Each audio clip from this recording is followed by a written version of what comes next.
Halo teman-teman yang berbahagia, berjumpa kembali dengan saya Dr. Andri, spesialis kedokteran jiwa dari Rumah Sakit EMC Alam Sutera Tangerang.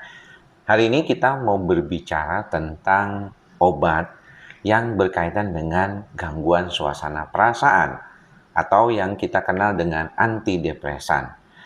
Kali ini saya mau membahas khususnya tentang antidepresan serotonin dan serotonin norepinefrin. Pada dasarnya, kedua obat antidepresan ini paling banyak diresepkan saat ini. Golongan serotonin atau dikenal dengan golongan SSRI, Serotonin Selective Reuptake Inhibitor, adalah suatu jenis obat antidepresan yang mempunyai fungsi untuk menghambat lepasnya serotonin di dalam sistem saraf pusat, atau di dalam konteks ini adalah di presinapsnya. Jadi biasanya dikaitkan dengan teori monoamin. Penggunaan obat-obatan antidepresan ini mempunyai manfaat untuk memberikan suasana di dalam otak kita serotonin yang cukup. Karena teorinya orang yang mengalami gejala-gejala depresi, putus asa, rasanya tidak mau ngapa-ngapain, ada perasaan sedih yang berkepanjangan lebih dari 2 minggu, itu disebabkan karena kadar serotonin yang turun. Sehingga diperlukanlah obat untuk menjamin serotonin di otak itu tetap dalam keadaan yang cukup. Dan itulah mengapa diperlukan obat antidepresan SSRI. Pada dasarnya penggunaan obat antidepresan SSRI ini diberikan kepada pasien yang mengalami gejala-gejala depresi.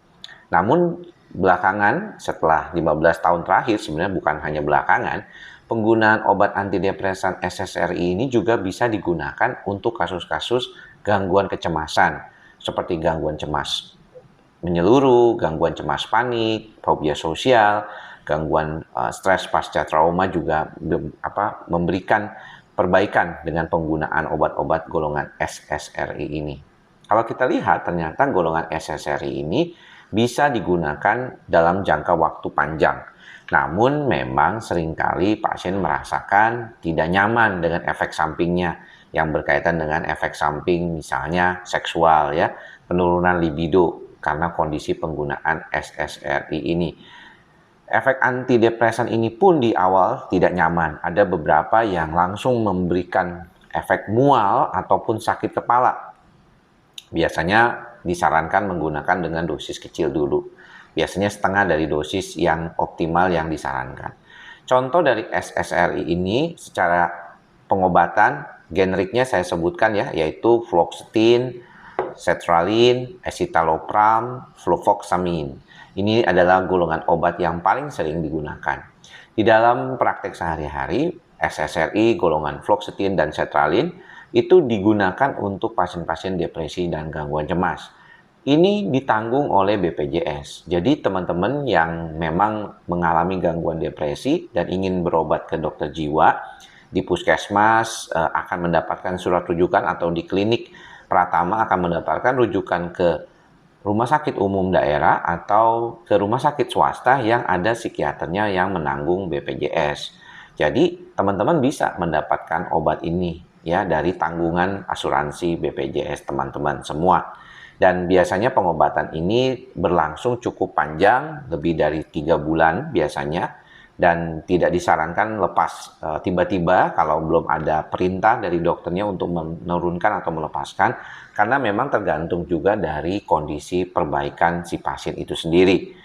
Yang paling penting yang harus diperhatikan, terkadang dokter itu tidak hanya memberikan satu obat saja untuk membantu depresi atau gangguan cemas yang dialami oleh pasiennya.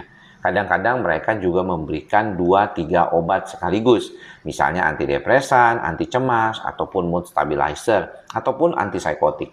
Nanti kita akan bahas di dalam kesempatan berikutnya terkait dengan obat-obatan lainnya. Saat ini kita fokuskan dulu ke pengobatan yang menggunakan golongan obat serotonin, khususnya SSRI. Mudah-mudahan informasi bermanfaat.